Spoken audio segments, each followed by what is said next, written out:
warm welcome to our podcast, Meet the Expert in Sport Management. This is your podcast about topics in sport management and economics and in sport governance and politics. We will always have a look at ethical issues. This podcast is a cooperation between the Johannes Gutenberg University in Mainz and the German Olympic Academy DOA.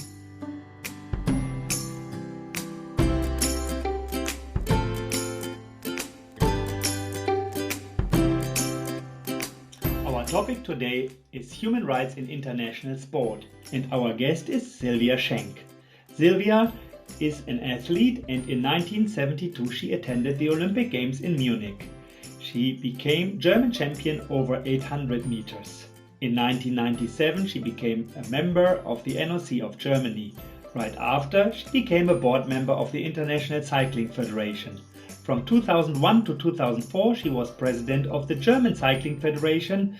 Through doping scandals came up and she decided to fight against doping and unethical behavior. This is now marking her future years. In 2006, she became a board member of Transparency International Germany, and there in 2014 she started to lead the sport unit of Transparency International until today.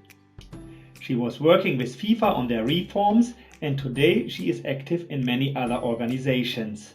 From 2017 to 2020, she was a member of the Human Rights Commission at FIFA. She is still arbitrator at the Court of Arbitration in Sports, and she leads the Interpol Standing Committee on Ethical Matters since 2016. Welcome, Sylvia, and I'm really happy to have you in our podcast.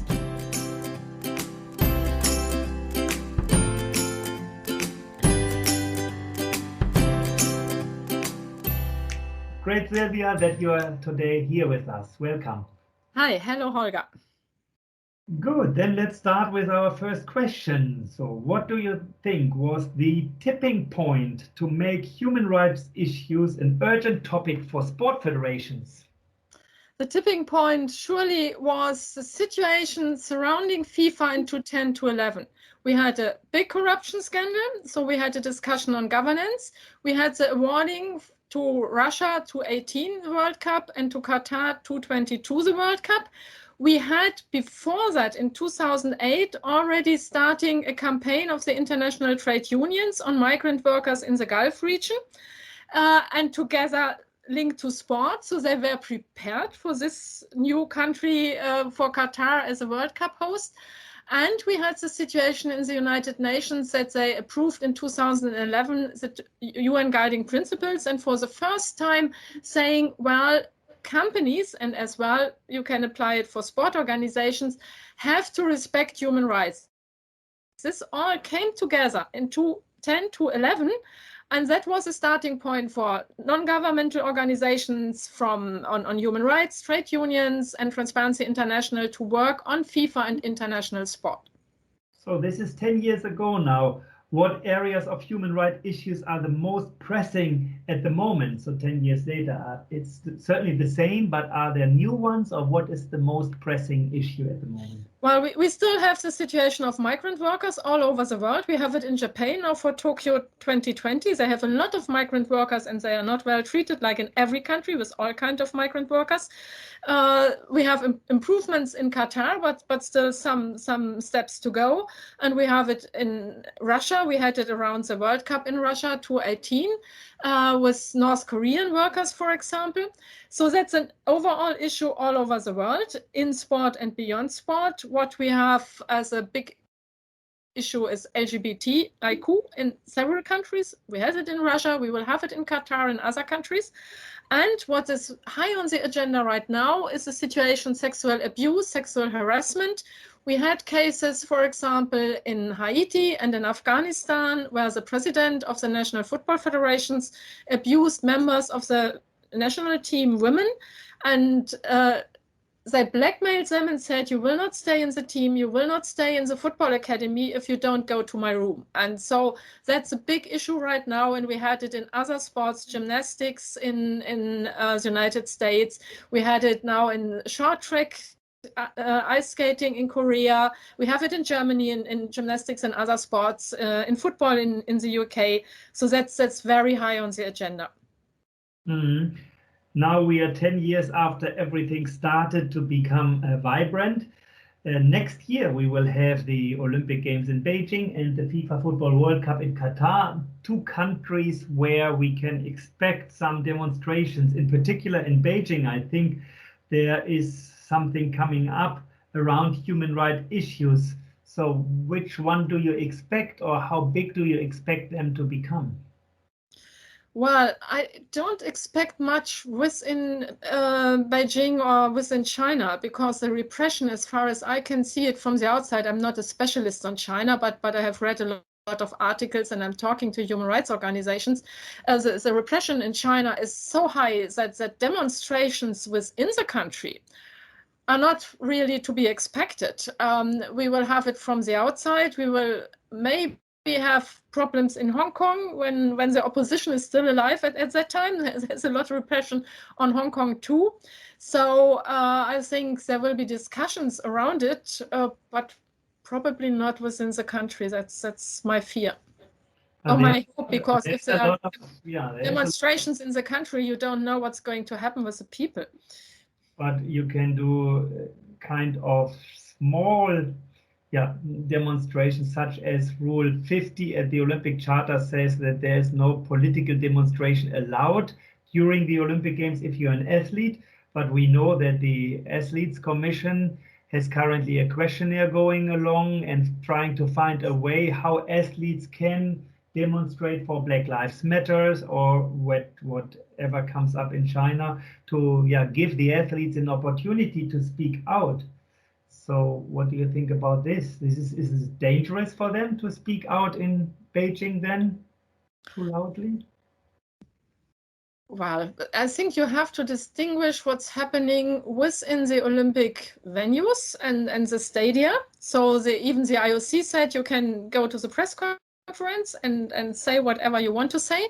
I don't think that athletes and athletes personnel will not be safe in China, because I can't imagine that. But regarding protests within the stadium, the question is, what is a protest and what is a fight for Olympic values? And for example, to have a clear stand against racism, that's fighting for Olympic values, because the Olympic Charter is on anti-racism, is bringing people from different countries together and not discriminate anybody. So I think the IOC would be wise to clearly distinguish between propaganda and protests on specific political issues, whether you are for abortion or against abortion. I think that's a question difficult to handle on a podium in the Olympic Stadium. But to say, I am against racism, not attacking a specific politician or a specific country, but just say, I'm against racism. That's something defending the Olympic values, and Thomas Bach and the IOC would be wise to allow it, or even to organize it in a specific way, to have a sign on against racism on in the stadium and so on, and do something about it. And you have some other political issues for human rights that you can work on.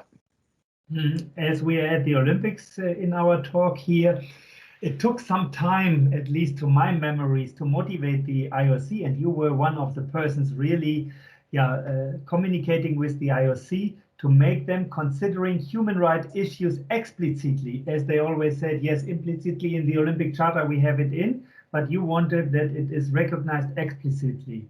So why do you think there was such an hesitation at the beginning, as now the IOC is certainly much more behind the human rights than in the beginning?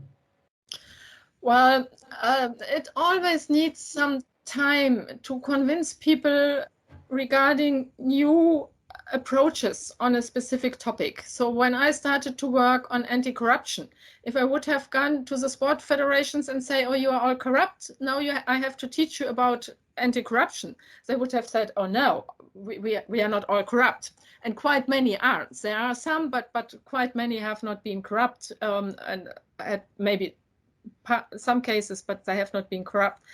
So I never go to a sport federation and say, up to now you have not worked on human rights, you have abused human rights, now you have to start to work on human rights. On the contrary, I tell them, well, you are already working on human rights. Whatever a federation is doing on anti-discrimination, on anti-racism, and quite many federations are working on it.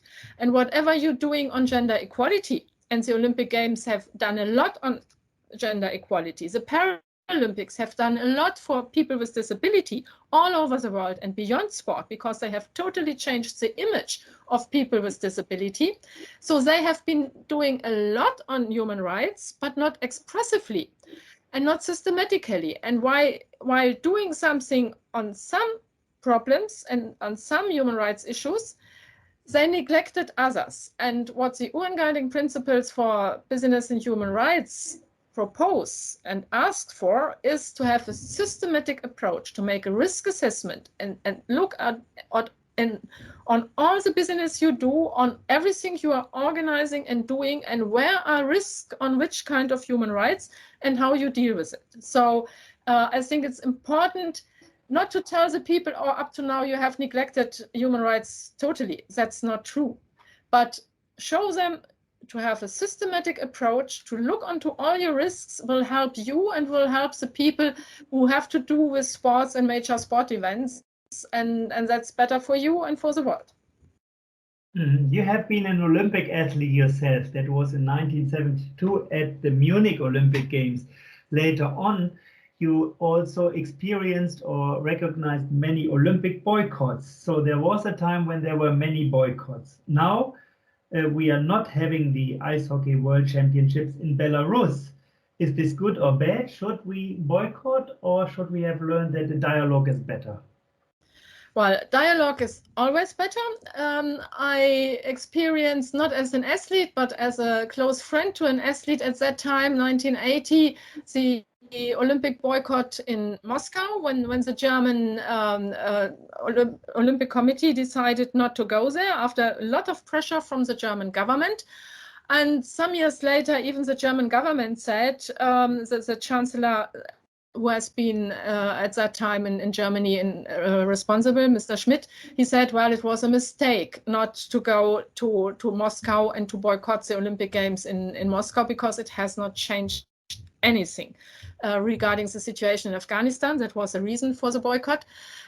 So boycott should not be a mean in international sport. It's always better to have dialogue, but there might be specific situations where you cannot stage a sport event in a country. If there is war, you cannot have a sport event in the country. And in Belarus, it's not a boycott in a usual sense, but it's withdrawing an international event from the country. And there you had a very specific situation with the government bringing people in prison, bringing athletes into prison, throwing athletes out of their training venues, athletes who were preparing for the Olympics in Tokyo.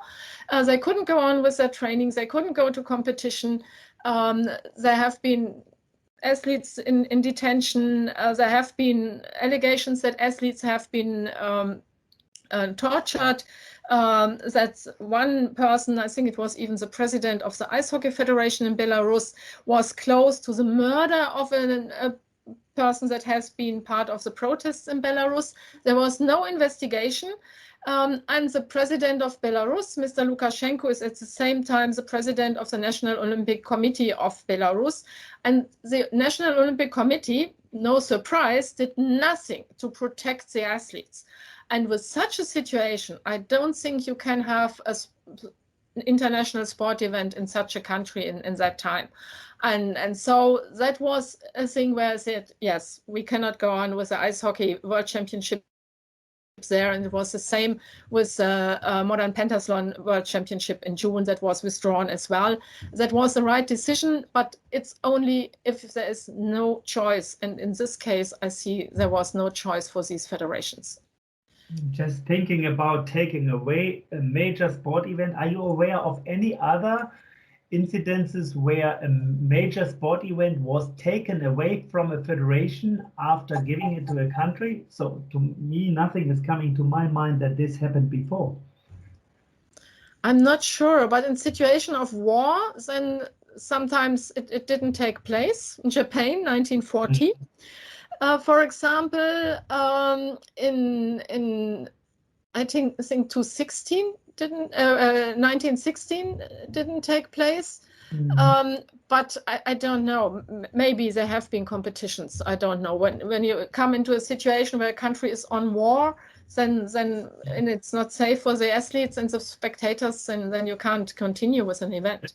That's true. But I find interesting that this is the first time that for human rights issues in a way that was taken away from the federation, but also certainly to be smart to avoid that several countries announced already that they wanted to boycott. If I remember right, Denmark and Norway or something, they said already we are not going, or Netherlands. Well, it's more difficult, more complicated. They only reacted in the end when the sponsors started to say, we will not support you any longer if you keep to go to Belarus. So Skoda said it, and I think Beiersdorf, Nivea, as sponsors from the IIHF, they said, we will not accept a world championship in Belarus. That was one point. And then the official reason given was not the situation with the Belarus athletes from all sports in the country, but the official reason given was, we are not sure that our athletes and our teams going to Belarus will be safe due to the coronavirus and due to the demonstrations in Belarus.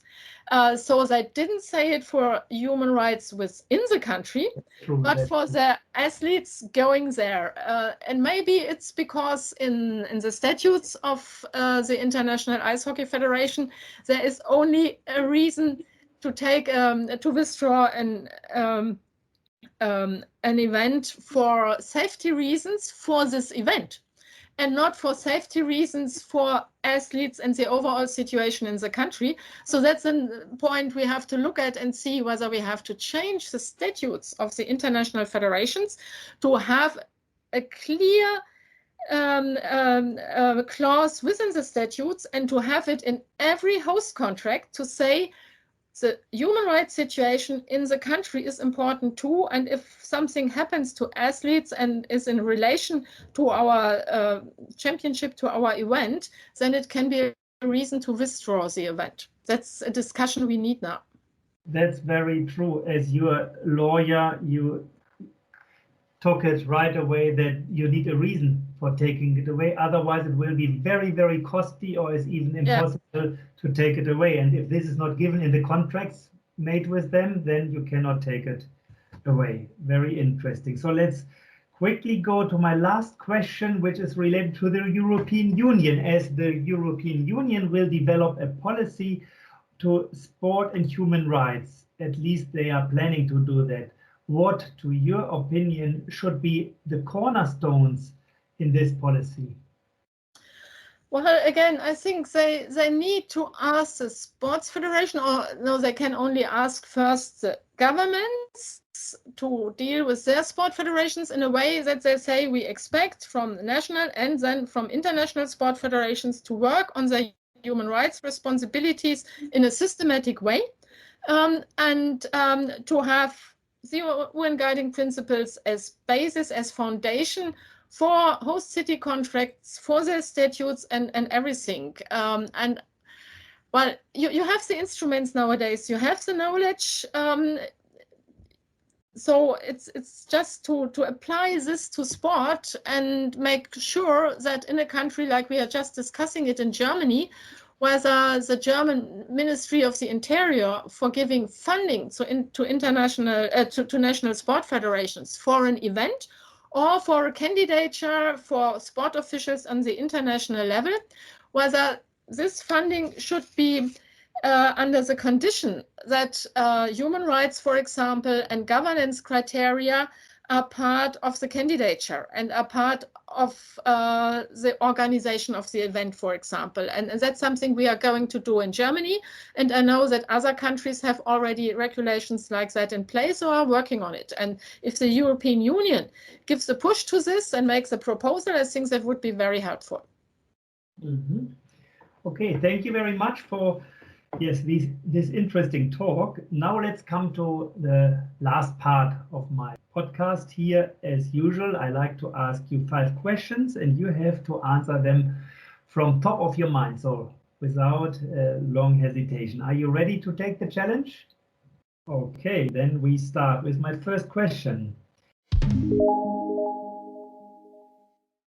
What was the most exciting moment with your grandchildren so far? To have them in my arm for the first time. What was the biggest surprise about Sepp Blatter when you talked to him about ethics in sport? Well, the biggest surprise was that he was well aware when we first talked, and that was in July 2011. So after all the scandals really blew up, that he was well aware that he was at the end of his time at FIFA. He said, I was just re-elected. I have 4 more years. He didn't plan to be candidate once again. And he was well aware, if I want to leave a legacy, I have now to work on governance issues. And then we tried to show up how it could be done. But in the end, I think he lost courage because he needed to really change FIFA completely. And he needed to admit that he made mistakes in the years before. And he didn't have the courage and he had not the insight that it might be better to be honest, and then he could go on instead of saying, well, no, I have to find a way where I am still the very good man that I have been all my time and just work on the future. So, but in the end, he knew what had to be done, but he didn't manage to do it.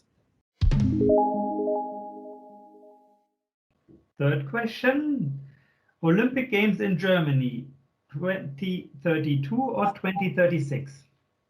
We are not prepared for 2032. There is a private initiative on a bid for North Rhine-Westphalia for 2032.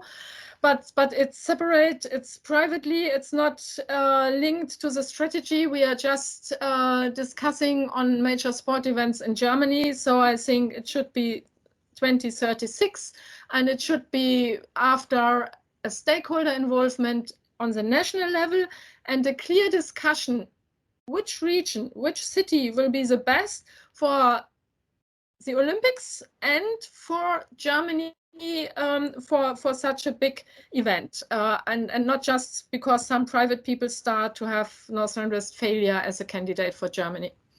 But isn't 2036 a problem because of associations with 1936, the Hitler Games? I think whenever we have Olympic Games again in Germany, what I hope to experience when I'm still alive, we will have to deal with our past regarding the Olympics, and that's 1936, but that's as well 1972. So I was close to the attacks on the Israeli team in the Olympic Village in Munich in 1972. And I think we owe the Olympic movement a lot from our side, from Germany. That's why I think we have especially to work on human rights and to work to organize Olympic Games in the right way with sustainability and a clear human rights commitment and concept. And if we do that, we can deal with every year, whether it's 236 or 240. And in 240, we have 100 years ago the war that was caused by Germany. So we have a difficult history. We have to deal with it in the right way, and then we have to make a good bid. What is the maximum distance you use your bike for to go to a meeting? Well, 10 to 15 kilometer, but it's depending of the weather, on the weather. Because if it's raining and then you arrive at the meeting and you are wet, then I take the tram. But usually within Frankfurt, I'm doing everything with bike, and even to Offenbach and other cities in the surrounding. If it's nice weather and it's not a question of time, usually I'm with a bike as fast as I'm with a metro or with a S-Bahn. So then I take my bike, yes. Yes, and you have been the president of the German Cycling Federation, but I guess you do it for environmental and for sport reasons, right? Yeah. I only took the bike at the end of the 70s and in the 80s when I was living in Frankfurt and I was a judge in the neighbor town of Offenbach. And over the summer, every day I took the bike to the court. And so that I didn't know about becoming the president of German cycling at that time. Okay, my last question is, what was the greatest sport moment in your sport life? Well, the qualification for the Olympic Games in Munich 1972, I was running the 800 meters at the German Championships in 1972. At that time, I had not reached the norm for being qualified for the Olympics, so it was the very last chance. And nevertheless, I decided to run the 800 meters instead of the 1500. With the 1500, I already had the time, so I just needed to be placed second or third on 1500, and then I would have been qualified. But I prefer to run the 800 meters, so I took the risk, and then I managed to run the time I needed, and then I was qualified. So that was a big risk, but it was worthwhile. It paid out. Cool. Okay, thank you very much for being with us tonight, Sylvia. Thanks for these great insights from FIFA to Olympic Games. It's a lot what you experience, and we hope you stay a long time after this interview in human rights issues and yes, help to make the world a little better. And the two of us will go to the opening ceremony of the Olympics in Germany. Yes. Okay. Bye-bye. Thank you, Holger. Bye. Bye.